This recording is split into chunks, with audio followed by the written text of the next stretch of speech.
Hello everyone, कैसे हैं आप लोग। आप सभी का प्रेरणा 50 आईएएस में स्वागत है। जैसा कि आप जानते हैं कि यूट्यूब के माध्यम से आपको सभी विषय की वीडियो प्रोवाइड की जाती है। सबसे पहले आज हमारा जो टॉपिक है वो हमारा वेक्टर एंड स्केलर है, जो कि बहुत ही इम्पोर्टेंट टॉपिक है। खास करके किसी भी एग्जाम के प्री टेस्ट की बात की जाए, इससे एक सवाल आते हैं। इसलिए सवाल आते हैं क्योंकि आप जो फिजिकल क्वांटिटी के बारे में पढ़ते हैं, फिजिकल क्वांटिटी कैसी है, यानी वो स्केलर है, वेक्टर है, या कुछ ऐसे भी क्वांटिटी हैं जो स्केलर और वेक्टर नहीं होती हैं, उसको हम लोग टेंसर क्वांटिटी बोलते हैं। लेकिन आपको यहाँ पर बेसिक रूप से आइडिया लेना है कि वेक्टर स्केलर क्या है, वेक्टर स्केलर से सवाल कैसे पूछे जाते हैं। हम इस टॉपिक पर अभी डिस्कस करेंगे। सबसे पहले आप आते हैं सर, वेक्टर क्या है। वेक्टर के बारे में लोग कहते हैं हमेशा, और बताया भी जाता है कि उस क्वांटिटी के साथ मैग्नीट्यूड होता है और साथ ही साथ डायरेक्शन होता है, जिसको आप लोग परिमाण बोलते हैं। और साथ ही साथ डायरेक्शन मतलब दिशा, यानी दो चीजें हो जिसके पास वो फिजिकल क्वांटिटी वेक्टर क्वांटिटी कहलाएगी। लेकिन जब स्केलर क्वांटिटी की बातें होती है, इसमें बोला गया कि सर ओनली मैग्नीट्यूड होना चाहिए, यानी आप कह सकते हैं सिर्फ परिमाण होना चाहिए। तो उसे हम लोग कौन सा क्वांटिटी बोलते हैं सर? स्केलर क्वांटिटी, यानी अदिश राशि बोलते हैं। दूसरी बात, एक और चीज कंडीशंस है, यदि किसी क्वांटिटी में मैग्नीट्यूड और डायरेक्शन है परंतु वेक्टर के नियम का, यानी आप कह सकते हैं कि वेक्टर के लॉ का पालन यदि नहीं करता है तो वो क्वांटिटी भी वेक्टर नहीं हो सकता है। इस पर एग्जाम्पल भी है आपके पास। जैसे विद्युत धारा की बात करते हैं, विद्युत धारा यानी इसको अंग्रेजी में आप इलेक्ट्रिक करंट बोलते हैं। इलेक्ट्रिक करंट के साथ समस्या क्या है, उसके साथ मैग्नीट्यूड भी है, डायरेक्शन भी है, लेकिन वो वेक्टर नहीं है। क्यों? क्योंकि वेक्टर के नियम का पालन विद्युत धारा यानी इलेक्ट्रिक करंट नहीं करती है। तो उसको यहां से हटा के किस श्रेणी में रखा गया? स्केलर की श्रेणी में। इसलिए रखा गया क्योंकि ये वेक्टर के नियम का पालन नहीं करती। ये सब अपवाद हैं, एक्सेप्शनल चीजें हैं जिसको आपको जानना जरूरत है। अब वेक्टर की बात सबसे पहले आपने क्या, मैग्नीट्यूड और डायरेक्शन। जैसे कि एग्जांपल लेते हैं सर, सबसे पहला लेते हैं सर विस्थापन, जिसको आप अंग्रेजी में डिस्प्लेसमेंट बोलते हैं। अब देखिएगा गौर से, इसको समझने की चीजें हैं। और दूसरा हमारा है दूरी, जिसको आप लोग डिस्टेंस बोलते हैं। आम बोलचाल की भाषा में यदि बात करेंगे तो दोनों एक चीज लोग समझ लेते हैं, लेकिन साइंस की भाषा की बात करेंगे दोनों बिल्कुल अलग चीजें हैं। जैसे डिस्टेंस की बात अगर हम लोग करते हैं सर, सबसे पहले मान लिया जाए आपका ए यहाँ पॉइंट है और ये हमारा बी पॉइंट है। ए से बी तक यदि हमारा डिस्टेंस 5 किलोमीटर है और हम ए से बी तक गए, फिर हमने रुक गया, तो हमारा वहां पर डिस्टेंस भी 5 होगा और डिस्प्लेसमेंट भी 5 होगा। लेकिन फिर यहां पर एक बात उठती है, अगर कोई आदमी यहां से ए से बी गया और फिर बी से ए आ गया, तो फिर वो डिस्टेंस कवर कितना किया? 5 किलोमीटर और एक्स्ट्रा किया। यानी अब डिस्टेंस की बात होगी तो 5 + 5 = 10 हो जाएगा। लेकिन डिस्प्लेसमेंट की बात करेंगे तो 5 - 5 यानी 0 किलोमीटर हो जाएगा। डिस्प्लेसमेंट यहां 0 हो जाएगा, क्योंकि डिस्प्लेसमेंट के बारे में आप जानते हैं कि दो पॉइंट के बीच मिनिमम लेंथ को हम लोग डिस्प्लेसमेंट बोलते हैं। और इस क्या क्या बोलते हैं डिस्टेंस के बारे में? टोटल लेंथ को, एक से दूसरे बिंदु के बीच कुल लंबाई को हम लोग डिस्टेंस बोलते हैं। अब यहां पर क्या होता है सर कि अगर इसका यूनिट पूछेगा तो इसका भी यूनिट मीटर, इसका भी यूनिट मीटर, लेकिन इसमें ओनली मैग्नीट्यूड होता है, इसमें आपका ओनली मैग्नीट्यूड होता है। इसलिए हमारा ये क्वांटिटी कैसी क्वांटिटी है? स्केलर है।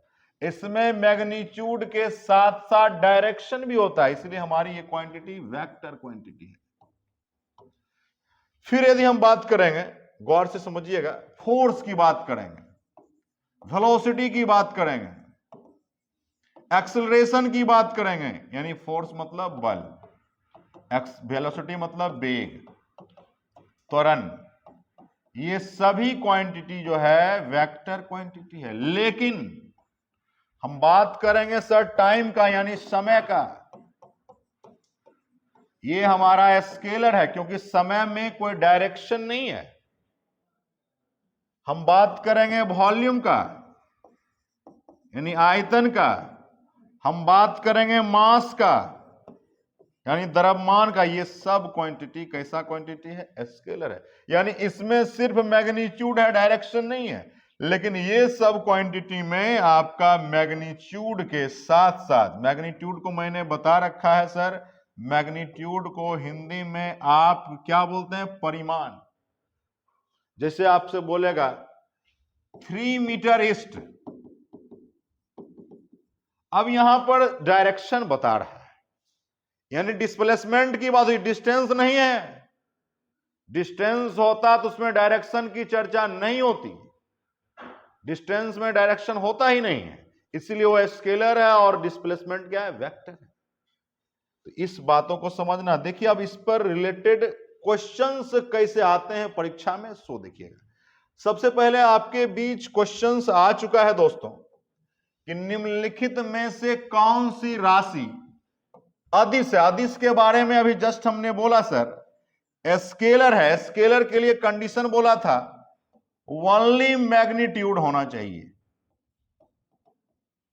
लेकिन एक आपका एग्जाम्पल है विद्युत धारा, जिसके साथ बताया गया था कि मैग्नीट्यूड और डायरेक्शन तो होता है लेकिन सदिश के नियम का पालन नहीं करता है, इसीलिए इस क्वांटिटी को स्केलर में रखा गया है। यहां पर ऑप्शन है पहला फोर्स। फोर्स के बारे में आप जानते हो, वेक्टर क्वांटिटी है।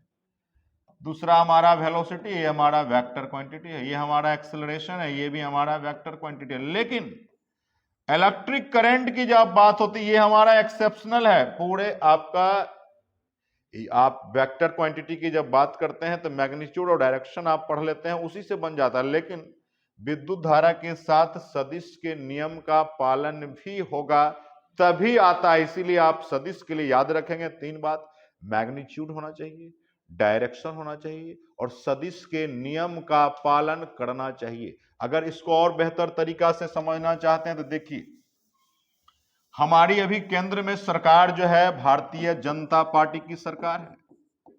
तो क्या भारतीय जनता पार्टी में जितने एमपी हैं सभी मिनिस्टर हैं?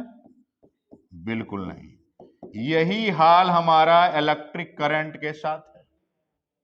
वो मेंबर ऑफ पार्लियामेंट तो है, बीजेपी के मेंबर भी हैं, लेकिन उनको मिनिस्टर नहीं बनाया गया। क्यों? हर पार्टी का अपना नियम होता है, हर नियमानुसार मिनिस्टर का पद दिया जाता है। हो सकता है कुछ गठबंधन के साथी होंगे, उन्हें भी कुछ मिनिस्ट्री दिया जाता है, क्योंकि सरकार एक साथ चलती नहीं है। उसी तरह विद्युत धारा के साथ 2 क्राइटेरिया पूरा था, वो मेंबर ऑफ पार्लियामेंट भी था और भारतीय जनता पार्टी का भी था। लेकिन उसके साथ क्या हुआ? पार्टी के नियमानुसार वो अनुकूल नहीं था, इसलिए मंत्री नहीं बनाया गया। उसी तरह विद्युत धारा के पास मैग्नीट्यूड तो था, डायरेक्शन भी था, लेकिन वो सदिश के नियम का पालन दोस्त नहीं करता था। इसलिए इसका आंसर कौन सा हो जाएगा सर? विद्युत धारा इज ए स्केलर क्वांटिटी, यानी विद्युत धारा अदिश राशि है। नेक्स्ट में आते हैं सर। देखो नेक्स्ट क्वेश्चन आपके बीच है, निम्नलिखित में कौन सी सदिश राशि है? सदिश का मतलब आप जानते हो दोस्तों, वेक्टर की बात हो रही है। हमारे पास ऑप्शन पहला है टाइम, दूसरा है स्पीड, तीसरा है डिस्प्लेसमेंट और चौथा है हमारा डिस्टेंस। आप जानते हो समय जो है स्केलर क्वांटिटी है, स्पीड भी स्केलर है, डिस्प्लेसमेंट वेक्टर है और ये भी हमारा स्केलर है। इसके अकॉर्डिंग हमारा सी इज द राइट आंसर। ये हमारा यूपीपीसीएस 2014 का क्वेश्चंस है। क्वेश्चंस को बढ़िया से समझिएगा, कहता क्या, पहले क्वेश्चन पढ़ना सीखिए, उस ऑप्शंस में रिसर्च कीजिए, तब जाके बनेगा। चलिए नेक्स्ट क्वेश्चन पर हम लोग आते हैं सर। हमारे पास थर्ड क्वेश्चन है, निम्नलिखित में से कौन एक सदिश राशि है? सदिश का मतलब दोस्तों वेक्टर। वेक्टर सुनते ही आपके माइंड में घंटी बजती है, मैग्नीट्यूड होना चाहिए, डायरेक्शन होना चाहिए और लॉज ऑफ वेक्टर का पालन करना चाहिए। हमारे पास पहला है मोमेंटम, यानी जिसको आप P से डिनोट करते हो सर, P बराबर mv होता है। दूसरा हमारा है प्रेशर, यहां P का मतलब यहां प्रेशर है। तीसरा हमारा एनर्जी है। चौथा हमारा वर्क है। अगर बात करेंगे ये सभी क्वांटिटी जो है, ये तीनों जो है कैसी क्वांटिटी है, स्केलर क्वांटिटी है। और ये सिर्फ और सिर्फ सिंगल कौन सा क्वांटिटी है, वेक्टर क्वांटिटी है, यानी सदिश राशि। इसका आंसर हमारा होगा मोमेंटम। मोमेंटम के बारे में आप जानते हैं P बराबर mv, मास का केजी हो जाएगा और वेलोसिटी का मीटर पर सेकंड, यानी आप लिख सकते हो केजी ms -1। ये भी हमारा 97 यूपीएससी का सवाल था। नेक्स्ट क्वेश्चन पर आते हैं दोस्तों। हमारे पास चौथा सवाल है, निम्नलिखित में से कौन सी राशि सदिश नहीं है। देखो यहां पर उल्टा क्वेश्चन को किया है दोस्तों, यही बात को समझना है। बोला नोट वेक्टर, यानी वेक्टर नहीं है तो क्या पूछना चाह रहा है, स्केलर पूछना चाह रहा है दोस्तों, स्केलर पूछना चाह रहा है। यानी स्केलर मतलब अदिश राशि कौन है। अदिश में आपको बताया गया है दोस्तों कि मैग्नीट्यूड होना चाहिए, अगर डायरेक्शन है तो सदिश के नियम का पालन नहीं करना चाहिए। पहला ऑप्शन आपका है डिस्प्लेसमेंट, दूसरा ऑप्शन है वेलोसिटी, तीसरा ऑप्शन है फोर्स, चौथा है हमारा वॉल्यूम। ये हमारा बीपीएससी 2001 का सवाल है। पहला बात करोगे, इसमें पूछ रहा है सदिश नहीं, यानी स्केलर खोज रहा है, तो स्केलर हमारा क्या होगा, volume is the scalar quantity. ये सब हमारा वेक्टर है, यानी डिस्प्लेसमेंट भी वेक्टर है, वेलोसिटी भी वेक्टर है, फोर्स भी वेक्टर है। चलिए क्वेश्चन नंबर फिर नेक्स्ट पर आते हैं दोस्तों।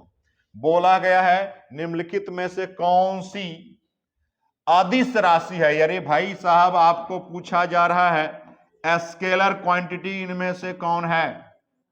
अब सवाल उठता है, पहला की बात अगर आप करोगे सर, पहला हमारा फोर्स है, दूसरा हमारा प्रेशर है, तीसरा हमारा वेलोसिटी और चौथा हमारा एक्सेलरेशन है। ये बीपीएससी 2019 का सवाल है। अभी जस्ट पीछे चर्चा कर चुका हूं कि सर ये वेक्टर है हमारा, ये भी वेक्टर है, ये भी वेक्टर है, ये हमारा सर क्या है सर, स्केलर है। यानी प्रेशर कैसा क्वांटिटी है सर, स्केलर। लोग को सुनने में लगता है प्रेशर वेक्टर है, बिल्कुल गलत बात है। प्रेशर कैसा क्वांटिटी है, स्केलर क्वांटिटी है, इसमें डायरेक्शन का इस्तेमाल नहीं होता है, यानी वो कैसी राशि है, अदिश राशि है। इसी तरह आपको नेक्स्ट वीडियो भी मिलते रहेगा आगामी टॉपिक का, इसलिए आप सभी से आग्रह है, हम्बली रिक्वेस्ट टू यू कि आप चैनल को सब्सक्राइब करें, लाइक करिए, शेयर करें और दोस्तों के साथ भेजें और बताएं भी कि आपको किस क्वेश्चंस में समस्या है। आप जरूर कमेंट करें। बहुत बहुत धन्यवाद।